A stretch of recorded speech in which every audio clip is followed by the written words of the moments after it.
I'm telling Ostkaka to give me his POV, otherwise we're just going to cast from one POV. Awesome.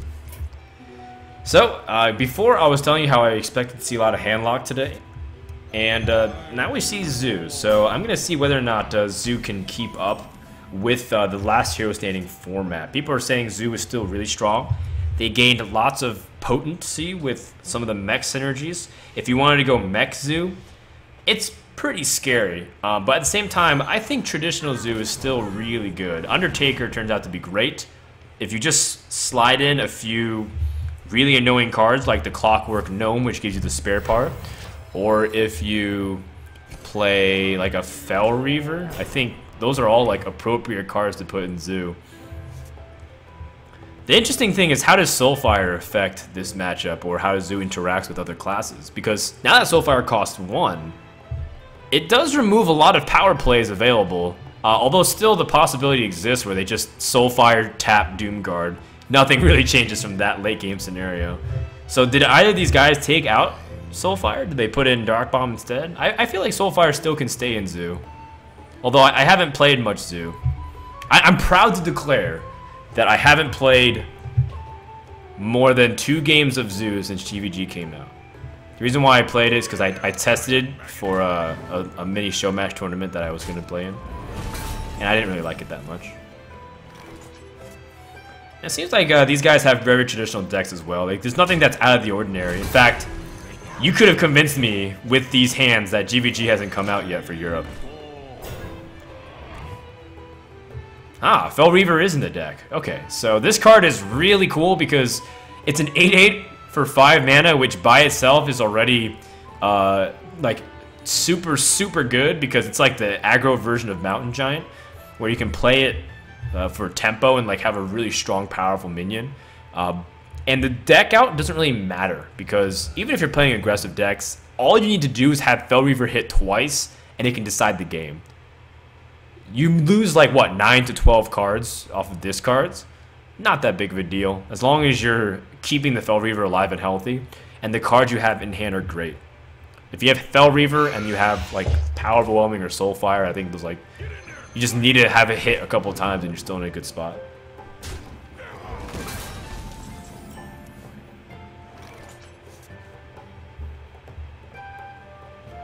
Ooh, Nerubian Egg. So this is very traditional from Skip. I mean, Nerubian Egg isn't a card that you should swap out when you look at GVG because it synergizes so well with Abusive Sergeant, Dark Iron Dwarf, Defender of Argus, if you have Power Overwhelming. But again, I'm looking for any cards that might influence this that's come from GVG. Otherwise, it's just pretty much straight up combat math. You play Nerubian Egg, and you take out the Abusive Sergeant, you just push for face. I mean, it depends on how you also want to pan it out, but Knife Juggler is also a viability too, if you want to go for some juggles. I'm always scared of it because on turn 4, you always can get some really powerful plays from the opponent because of Defender of Argus. Oh, but sniping that 2-1 was so important. Oh my goodness, if you didn't snipe that 2-1, if you hit the knife, if you hit the face or you hit the Haunted Creeper instead, that would have been such a big deal. Alright, so Skip has some balls. I would have gone for Nerubian Egg because it makes your board a lot more resilient, and this matchup is so much about the board for me. And because it's just about how much you're able to start getting in damage and snowballing. But the risk did pay off, and now there's no clear way to deal with this Knife Juggler at the moment. I mean, you just have to play what you have, right, and kill off the Flame Imp.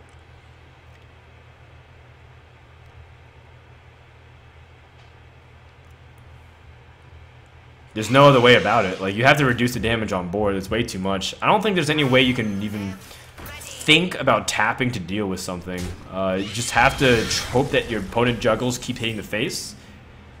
Whew, that's a pretty good draw, too.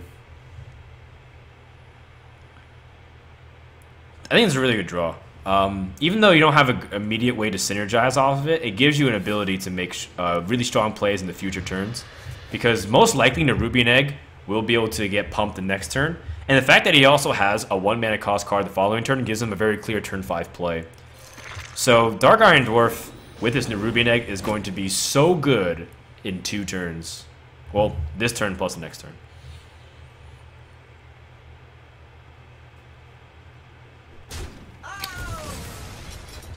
Tariq Hex says Ostkaka means cheesecake, so call him that instead. That's really funny, man, and really cute. This is always a tough question. Like, do I end up trading this? Am I going to do damage to the face? It's always a hard call because of possibility of, like we said, Defender of Argus being like such a problematic card. But I think even if he had Defender of Argus, he'd still be able to get some really good value. Like, he'd crash into your Knife Juggler and then taunt up both of those. Ooh, a Doomguard.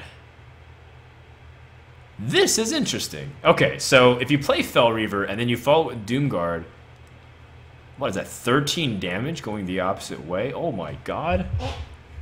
I don't know if you can pass that up.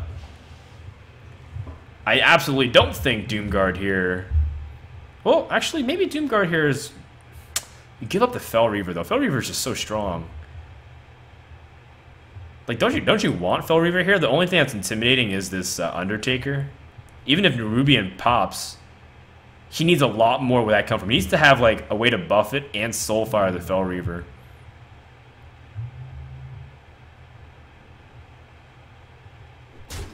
Yep. So he kills off the Undertaker, so that way these 1/1s challenge the Knife Juggler. That's actually a very smart play. Assuming it works out in his favor. Knife Jugglers can do wondrous and mysterious things. Include win/lose you the game. So Skip picks up the Direwolf Alpha. So before he was really banking on being able to use Dark Iron Dwarf to have a really board swinging play. And now instead he's forced to do something else. Might have to ignore this Fel Reaver. In fact, I don't think there's a way for him to kill it. I don't think he has a say in it. He does have to ignore this Fel Reaver. Okay. This is always the most fun part. What do you discard? Pretty okay-ish cards. Yeah, like, whatever happens, he still has an opportunity to... Like, he just wants to pick up a 1-mana cost minion so he can play that plus Doomguard. I don't think Time Rewinder is that valuable. Undertaker. Losing the Lotheb, not a big deal. And Hanso Meccano. That card is also a little bit silly.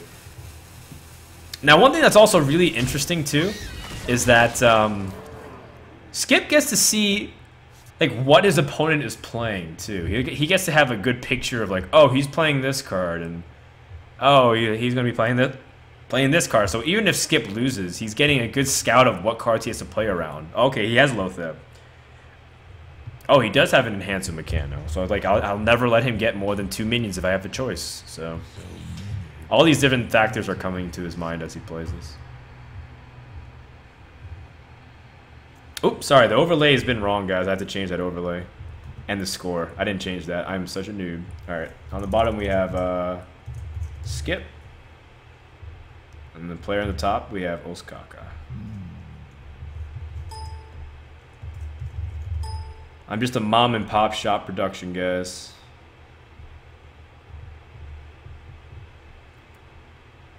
So, I guess the question becomes whether or not he wants to play Doomguard this turn and just start going crazy ham at his opponent. I think so. There was actually no merit whatsoever of playing Time Rewinder as well. He's playing the control game. Oh, man. Oh, and Power Overwhelming is such a big draw. Wow. That is such a big deal because now he's going to be able to trade and be able to play a really cheap card to make him forced to discard. I think this game just got blown wide open. Not to mention that the Direwolf Alpha is allowing him to also go for a trade onto the Doomguard. Whoa. And now he's just abusing the mechanics of Fel Reaver as much as he can. Wow, there are 6 cards remaining. And if you tap, that means you have 3 turns to win this game. I think there's almost no chance for Ostkaka to win unless he has big power cards remaining in the bottom of his deck. That was such a big swing. Perfect curve once again for Skip. He's got 5 mana and some 5 cost. Well, he's got 5 mana and minions that cost 5 mana total. He can go for knife juggles. Depends on how he wants to do this. I guess he's going to evaluate his first juggle. If it hits the face, then I suppose you just ignore and you just go all out, right? You just drop his Nerubian egg. Just go for it. Put him down to 9 health. Yeah, I guess he wants to protect his knife juggler too. Ah, just you miss 9 damage. You put him on like essentially 1 turn clock. Now he does have a chance to strike back slightly because the Doomguard is a really good draw here. Still don't think so. I guess because Skip realizes that Ostkaka has almost no cards remaining in his deck, he just has to play the fatigue game actually. Like he can't actually do anything if he doesn't have minions.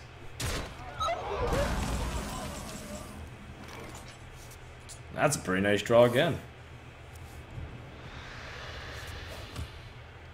So the Abusive Sergeant allows him to trade up. If he's just going to follow suit with how he did the previous turn, he's just going to play super defensive. Okay, so the Cloak Field doesn't really have immediate synergy here. Yeah, there's no point in playing the Cloak Field, so I guess you just hold on to it. I guess if you want to hold on to like your Knife Juggler so you can't Soulfire it, it's fine. Knife Juggler actually does pop its stealth if it deals 1 damage. So say your opponent plays Leroy, Knife Juggler actually will reveal itself. Fun fact. Alright, well, there's 7 damage on board, and there's 8 health remaining. Ostkaka gets the reversing switch, which swaps the minion's attack and health, so he can stall for a little bit longer, but that's not going to mean anything. And just like that, Fel Reaver has backfired. Game number 1 goes to Skip.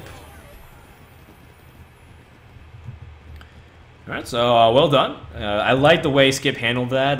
The one thing that was just like the big defining moment, I think, was going for that Knife Juggler play and shutting down the ability for your opponent to respond by killing off the Abusive Sergeant. Not to mention drawing Power Overwhelming to answer the Fel Reaver. Those are the 2 big moments that stick out to my mind, for sure. Alright, let's go into game number 2 and see if Ostkaka can respond to this. I mean, keep in mind, guys, this is best of 5 and no bans. So even if they see each other's Hunters and Warlocks, they won't be able to ban them. All bets are off the table here. So, Hunter's going to be queued up immediately for Ostkaka. Hunter's still pretty effective at dealing with Zoo. I just wonder what cards Ostkaka has in his deck here. The things that stick out are ways to synergize with Undertaker. Like this Clockwork Gnome, for example. You just play that with Undertaker, and I think it's a superior start to Leper Gnome because it actually adds a card in your hand. So you can use that spare part for an extra health or an extra damage or even to freeze for tempo, so that way your Undertaker is a little bit stronger. The Soulfire nerf does really hurt Zoo's ability to fight back against the Hunter too, because Soulfire used to be a way that you can answer like the Misha from the Hunter. Or in a lot of cases, you can go for like, that was your burst. Versus Hunter, like if you ever had to race against Hunter, they have kill command, they have bow, they have lots of ways they can do damage.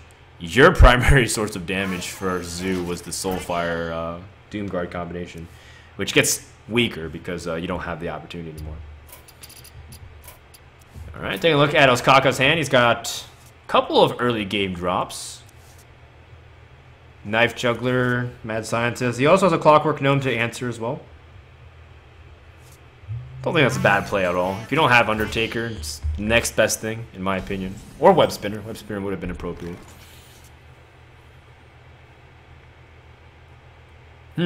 Well, can you feel like you can get away playing Knife Juggler, or do you play something else? Knife Juggler is susceptible to a coin Eaglehorn Bow, but the payoff is so good. Oh man, if he doesn't have Eagle Horn Bow, the payoff is amazing. You have Leopard Gnome and Voidwalker, plus even armor plating. Like, that puts it outside the Eagle Horn Bow range. Now, unfortunately, Ostkaka does have that exact combination. He's gonna have to prioritize that. Even if you have Undertaker in hand, that Knife Juggler is too much of a threat. I also like that Ostkaka is like not responding immediately, because you don't want to give away too much information. It's like, well, you know, I don't have any other play here just to coin an Eagle Horn Bow. Just stalling for a little bit usually is okay. Oh, actually, this is very surprising to me. He immediately responds with his Undertaker and Mad Scientist. So he wants to go for a tempo play instead of a board control play. Alright, well, I'm completely wrong.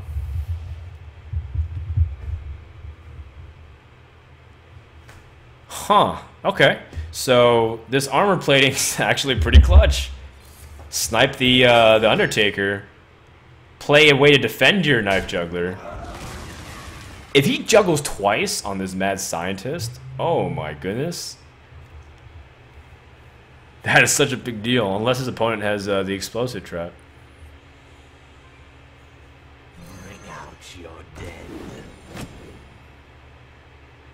Leopard Gnome to buff the Undertaker instead. I guess it's a read because he doesn't have Eagle Horn Bow.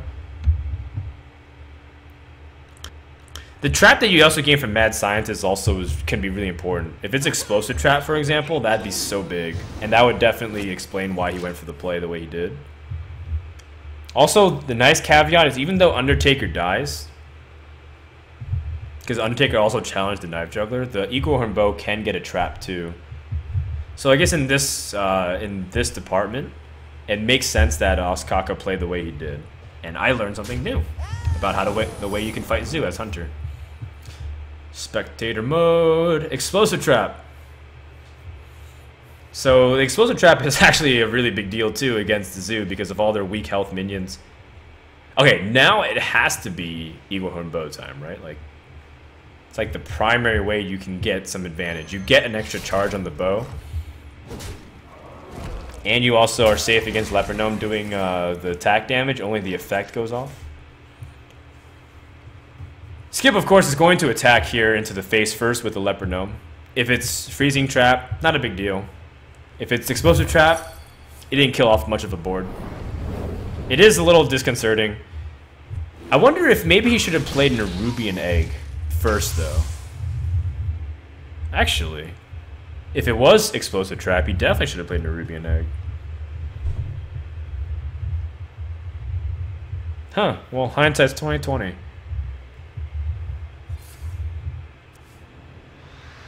So I guess Nerubian Egg does come out here since he has the Dark Iron Dwarf and he has a way to activate the following turn. So a moment of passivity. And this gives Ostkaka an opportunity to start taking the board back a little bit. How do you go about it though? Because if you play Knife Juggler and Haunted Creeper, the Dark Iron Dwarf or any kind of way to buff his egg actually destroys the Knife Juggler. So do you play Haunted Creeper and then Hero Power because you're trying to anticipate your opponent being able to build off the board for this? Because if you play just a Haunted Creeper, you can also trade that into a minion, let the Death Rattle go off, and then get 2 more juggles. So the Haunted Creeper is more of a board control play. Not to mention you also do get a reasonable amount of damage. The one thing that is interesting to me though is Ostkaka attacking the face. Those 2 bow charges might be super important, like to get past his Voidwalker and then something else.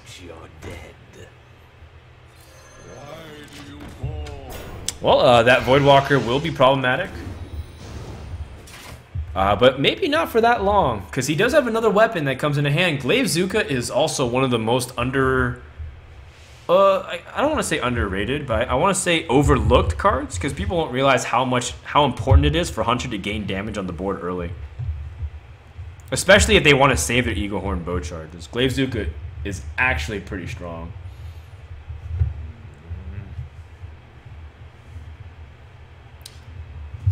So how do you go about this turn then? Lotheb to shut down whatever your opponent can play, and it's on curve.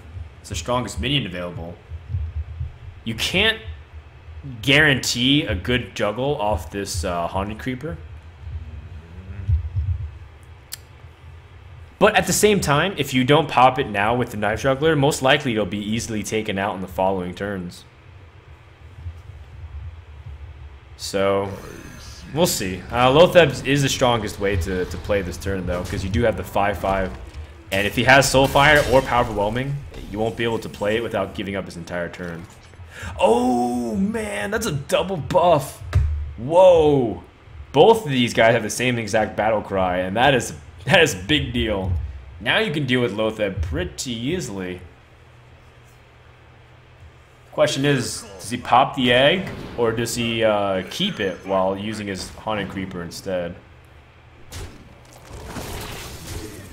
Well, I suppose this is where you're Ostkaka, and all you pray is your next card is Unleash the Hounds. Huh, that's actually not too bad either. So you Hunter's Mark one of these 4/4s. You crash the Haunted Creeper into one of these things, and then you have the Jugglers try to do the rest.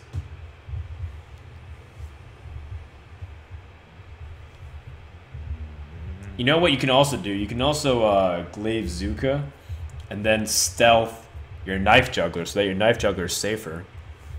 That's a pretty good turn. Like, if you stealth your Knife Juggler, then it gives you another chance to draw into something while being able to utilize the Knife Juggler to pick off a really good trade. So say it kills off one of the 1/1s next turn. You draw Unleash the Hounds, or you draw another minion that can be defensive if you're playing Sludge Belcher or whatever. It gives you the ability to also utilize its ability a little bit more. So, a lot of options here for Ostkaka. Depends on how he wants to play it. He also can use Kill Command straight up with the Knife Juggler too, instead of Glaive Zuka. The Glaive Zuka just allows him to do another removal though. That's just what's nice. Juggles on 2/1. Alright, medium result. I do like this play a lot though. Stealthing on this Knife Juggler and then attacking the 2/1. So that is a really powerful turn. How does Skip respond to it? Most certainly going to tap. Pilot Shredder is a very sticky minion. It's really strong too.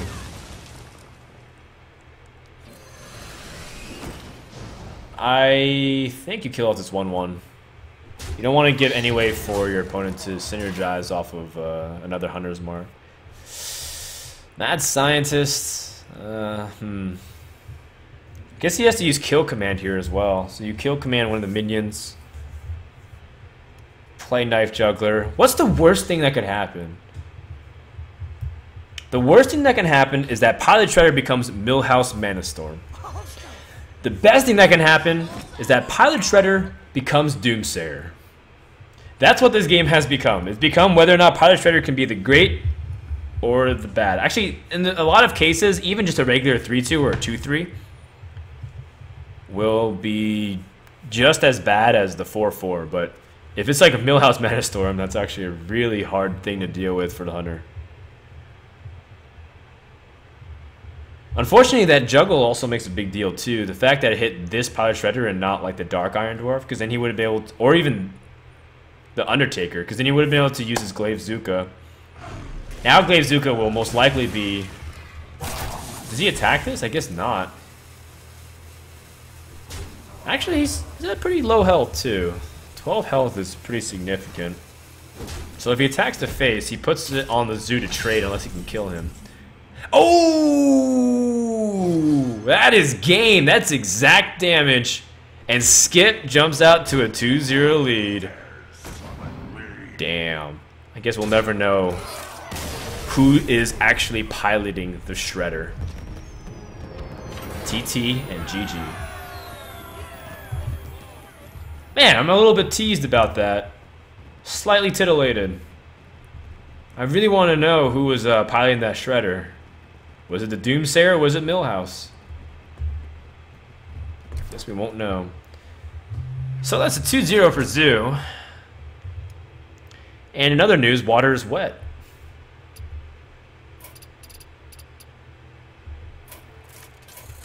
Skip, going to queue up game number 3. What will Ostkaka play here? It's going to be Warrior to wrap things up. And Ostkaka sends us the invite, so we get to see the opening mulligans. Now, one thing that I was told by Blizzard is that mulligans won't show to your opponents until both of you have made your selections.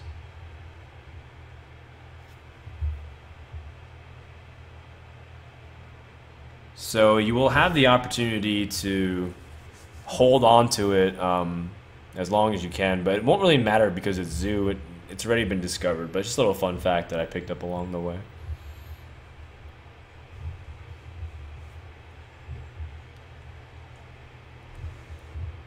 Alright, so I guess we're just waiting to see what Ostkaka chooses. Keep in mind, Ostkaka is actually, he's in California right now with the Root House. So he does have the opportunity to play and live in like a team house with Sixo, and I think Katz is there. So he just gets to hang out with the bros. So most likely, even if Ostkaka is losing this series, which he very easily could bring it back with a simple 3-0 with Warrior. But say he does, at least he has his Hearthstone bros around him. Give him some ice cream, watch some Netflix. I also figured out the proper build to electrify and launch this rocket, as we do see a pretty common opener here from Zoo. Being able to play Flame Whip on turn 1 is one of the strongest plays available. A little bit surprised that he didn't choose to play Voidwalker to protect it in case he has Fiery War Axe. But I guess it's because he wants to value his curve. Alright, check this out. Dash, dash.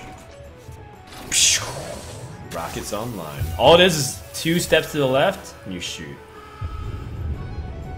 That's the Frodan build to launch the rocket. So I guess now it's confirmed that he doesn't have Fiery War Axe. In fact, he doesn't have anything for the first 3 turns of this game. He's got Whirlwind and Execute. Is that really what you want to use on a Flame Imp? I don't think so. I think you armor up, you man mode it, and you pass it back to your opponent. Now this is where it gets really hard, because a Coin Pilot Shredder is going to be so devastating. Oh man. That card is like Harvest Golem on steroids. Because the chances of dropping something better than a 2-1 after it dies is so great. Like, if it's just a regular 3-2, like a Bloodfin Raptor, you already have 10 stats for 4 mana. Imagine if I told you that the stats would have been 5-5, or equivalent thereof, for 4 mana. It's like, that's just crazy. This Pilot Shredder, I think Savitsa said he thinks it's the best card in GVG.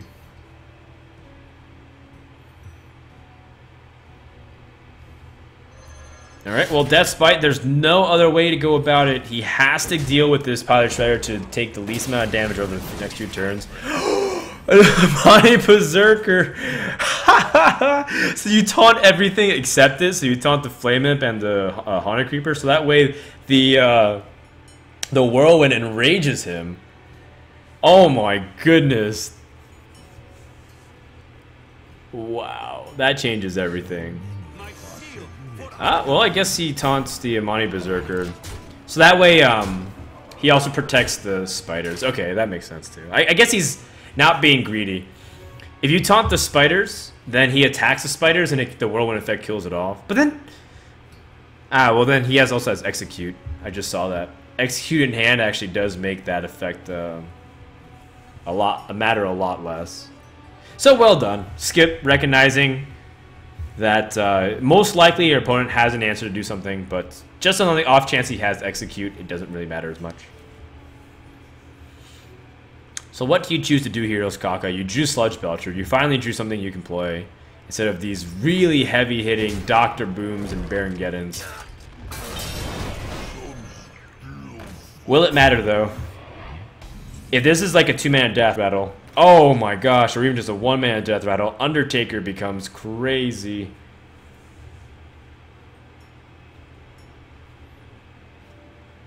Do you really want to play Doomguard?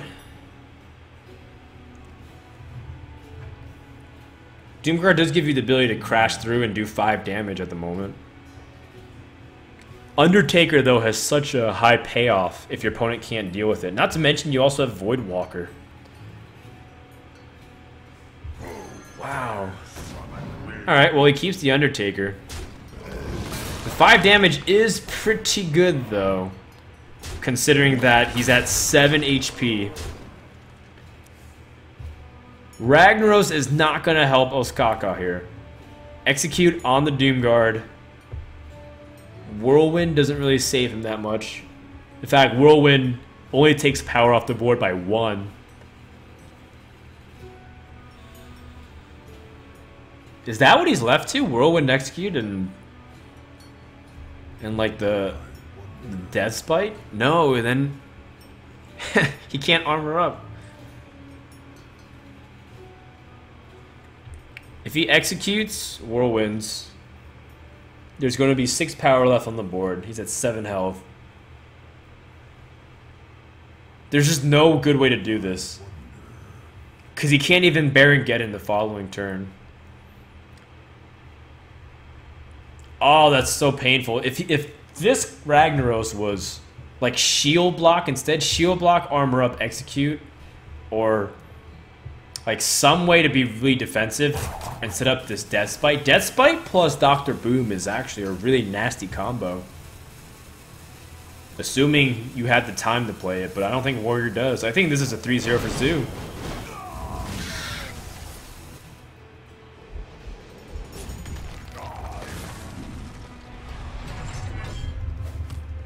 Oh man, now the teleporter doesn't even know what to do. It looks like it's going crazy. Zoo is going to win this game. Soulfire to end things.